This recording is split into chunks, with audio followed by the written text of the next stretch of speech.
Muy buenas, lequeros, bienvenidos a un nuevo vídeo. Bueno, me tenéis que disculpar, pero estos días he estado muy liado y este último vídeo que voy a subir me ha llevado muchísimo tiempo de recopilar información. Pero bueno, lo que os traigo me parece un tema sumamente impresionante. Os traigo el cánido, uno de los cánidos más antiguos y más raros del mundo. Un eslabón entre el perro salvaje y el perro doméstico.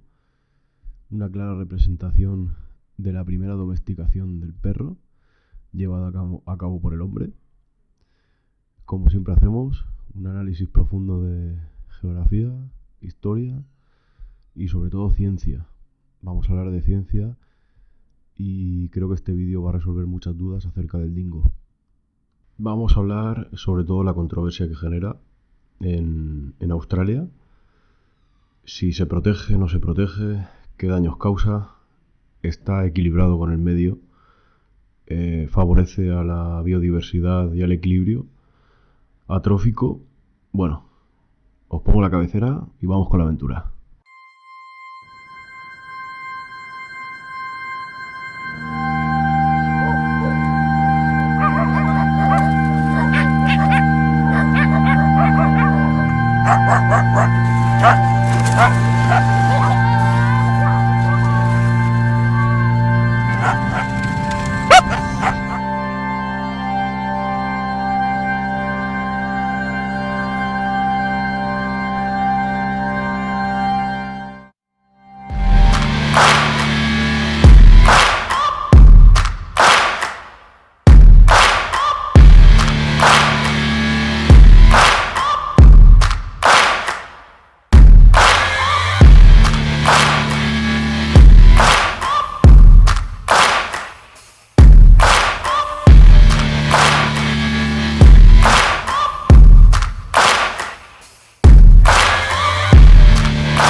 Bien, como siempre hacemos, vamos a hablar un poquito del contexto geográfico en el que nos situamos.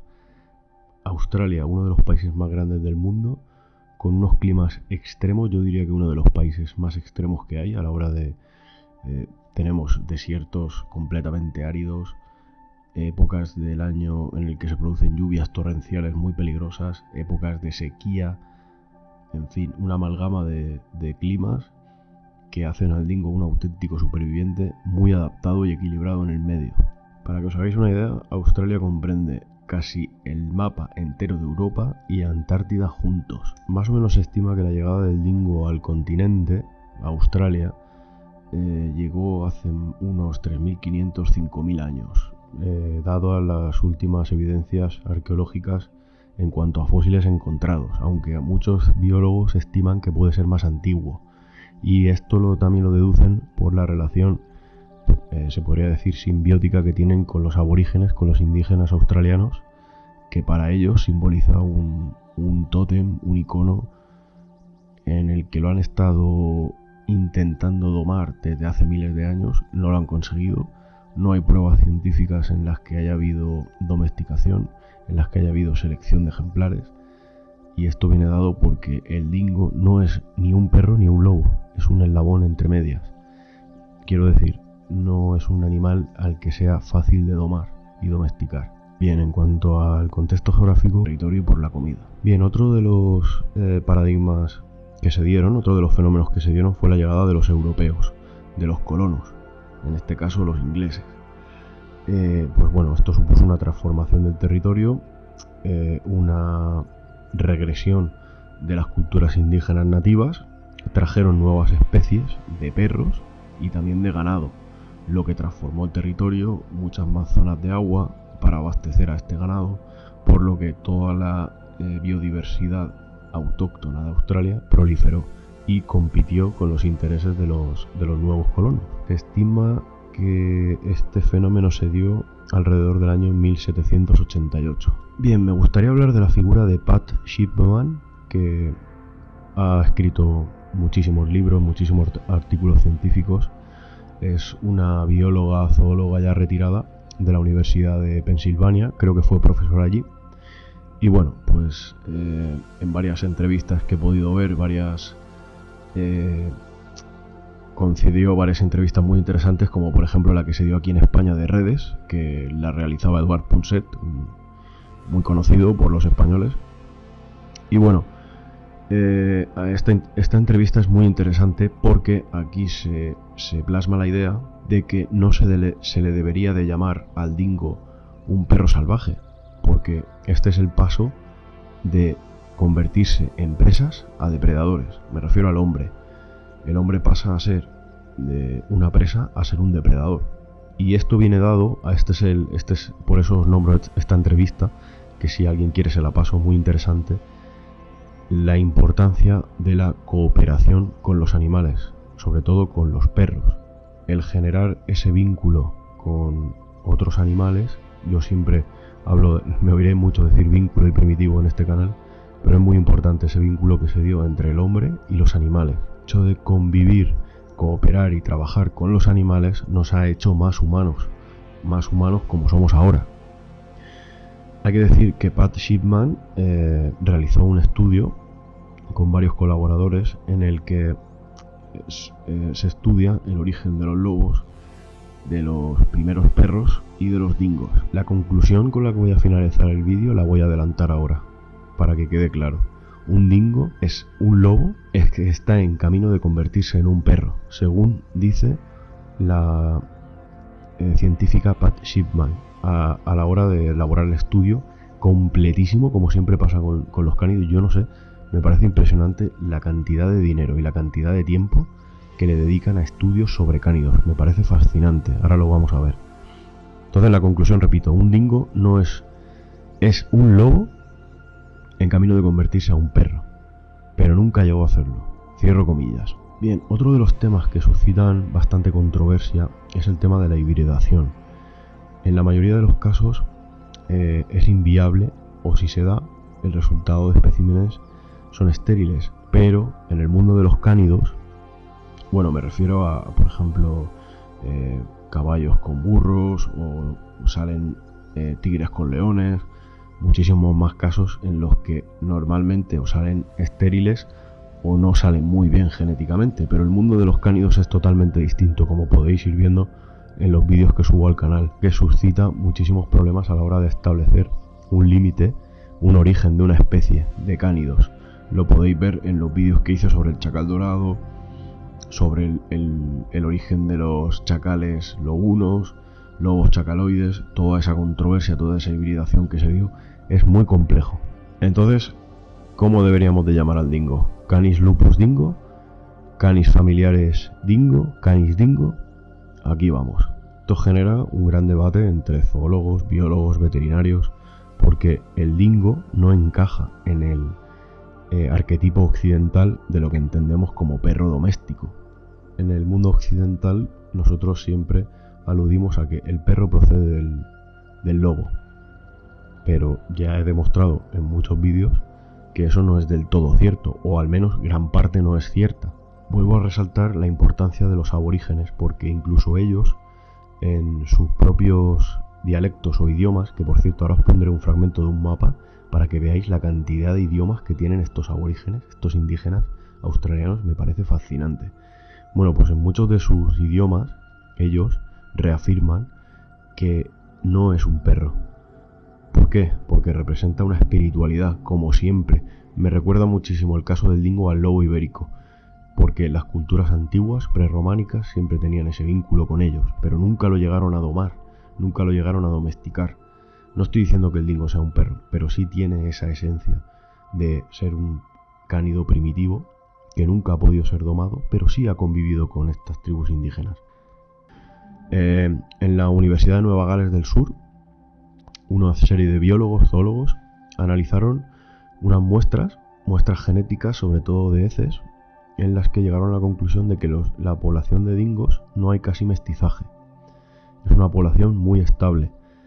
Entonces ellos resaltan el hecho de abandonar la palabra perro salvaje, porque es como discriminatoria. Me explico, si al dingo se le da la consideración científica de que es un cánido autóctono, va a tener mayor privilegio a la hora de elaborar estrategias de conservación y protección. Es mejor llamarlo especie nativa, un cánido nativo. Como hemos dicho, los estudios avalan que lleva aquí 4.000 años, si no más. El dingo representa un cambio evolutivo totalmente distinto a las líneas de lobos y de perros domésticos. Entonces, el canis dingo tiene una coloración arenosa, blanquecina, negruzca, pero sobre todo, incluso a veces atigrada, pero sobre todo tiene el color característico así arenoso, por el que se le conoce. Y estos aspectos que tanto lo evidencian, aparte, se analizaron 5.000 muestras de ADN. 5.000 muestras de ADN, para que veáis la magnitud del estudio. Mostraron ADN de cánidos salvajes de todo el continente, ¿vale? Entonces, el estudio genético se trata de uno de los estudios genéticos más grandes de este estilo, referente a los cánidos. Bueno, pues los resultados son fascinantes porque el 99% desmonta totalmente la teoría de que los dingos son perros salvajes. Son un cánido autóctono de allí, que ha evolucionado adaptándose allí. Entonces, las conclusiones de esta bióloga, de Kylie Kynes, dice que no hay problema de perros salvajes en Australia. El problema es que no están estabilizados en la naturaleza, en el propio territorio. También dice, y yo estoy de acuerdo, que es muy raro que un perro doméstico que sea salvaje tienda a irse lejos de la civilización. Tenemos que tener en cuenta que Australia es un país enorme, pero la densidad de población es muy pequeña y se concentra en muy pequeños sitios. O sea, el tamaño que tiene el país no es equivalente a los núcleos poblacionales. Entonces, hay estudios que demuestran que estos híbridos o estos perros salvajes están cerca de los núcleos poblacionales. En cambio, el dingo no. Por tanto, esto refuerza la teoría de este estudio en las que el mestizaje no es un problema. La mayor parte, como digo, de la hibridación se encuentra en el sureste de Australia, cerca de grandes ciudades. Lo que he venido diciendo, toda esta hibridación se da en zonas donde está la población, porque estos perros salvajes o perros mestizos tienden a alimentarse de los desechos de los humanos. Como hemos dicho, muchos estados de Australia abogan por el control letal. Entonces, todos estos estudios científicos van encaminados a evitar eso, a darle la importancia biológica que tiene el dingo en el equilibrio natural de Australia. Cumple una función increíble, controla la población de herbívoros, sobre todo de canguros, porque se reproducen muchísimo y pueden llegar a ser un problema entre comillas, ¿vale? Cuando hay superpoblación, siempre que hay superpoblación y no hay un depredador que controle, siempre hay problemas. Para que veáis, en algunos estados de Australia, las medidas letales es lanzar cebos con pesticidas. En concreto leí el fluoroacetato, y es una matanza totalmente indirecta. O sea, cualquier animal puede comerse ese cebo, y esta matanza descontrolada, o sea, no controlada, sinceramente me he quedado de piedra. No pensé, yo Australia lo consideraba un país bastante avanzado, pero luego he visto estas medidas que hacen y me he quedado con la boca abierta. No sé qué opinaréis vosotros. Por ejemplo, en el estado de Victoria sí que está considerado el dingo como una especie amenazada, y aquí no se le caza.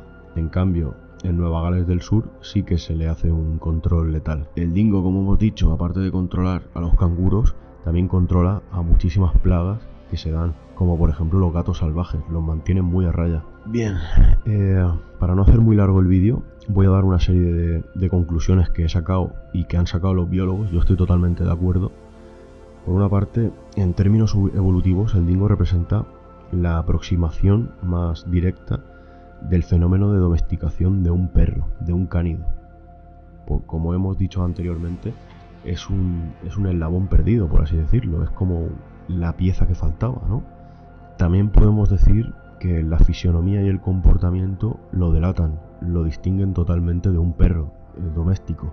También es importante comentar que, y esto lo pondré en la segunda parte del vídeo, que voy a hacer una segunda parte en referencia a otro cánido encontrado que se pensaba extinto en las zonas altas de Nueva Guinea, denominados perros cantores de Nueva Guinea o perros salvajes de Nueva Guinea. Como hemos dicho, estos perros, tanto el dingo como los perros cantores de Nueva Guinea, tanto por genética como por comportamiento, ya demuestran que no son perros. Genéticamente son más parecidos al lobo, y esto se puede demostrar por la incapacidad de metabolizar los almidones que se encuentran en las dietas humanas, cosa que el perro, el Canis familiaris, el perro doméstico, sí ha podido evolucionar o adaptarse a esa alimentación, pero en cambio el dingo no. Luego, por ejemplo, el dingo, el macho es fértil todo el año, pero la hembra solo una vez al año, igual que los lobos. Como hemos dicho, ya me vuelvo a repetir, pero es importantísimo contemplar lo que los indígenas dicen al respecto. Los cogían salvajes, iban a una guarida y cogían cachorros, los cuidaban, los alimentaban, los criaban con sus hijos, y cuando ya alcanzaban la madurez, estos cachorros, pese a haberse criado con sociedades humanas, volvían instintivamente a la naturaleza a cazar, a reproducirse, a juntarse con los suyos. Por eso nos lleva a pensar que este cánido es totalmente adaptado, totalmente evolucionado para ese territorio. O sea que los híbridos o los perros salvajes no, dependen en muchas ocasiones de las sociedades humanas. Como he dicho, la autora del estudio, vuelvo a repetir la conclusión porque me parece fascinante, y esto responde a muchas de las cuestiones referentes al dingo. La autora concluye que el dingo es un lobo camino a convertirse en un perro. Seguramente, muchísimas gracias por verlo. Un saludo.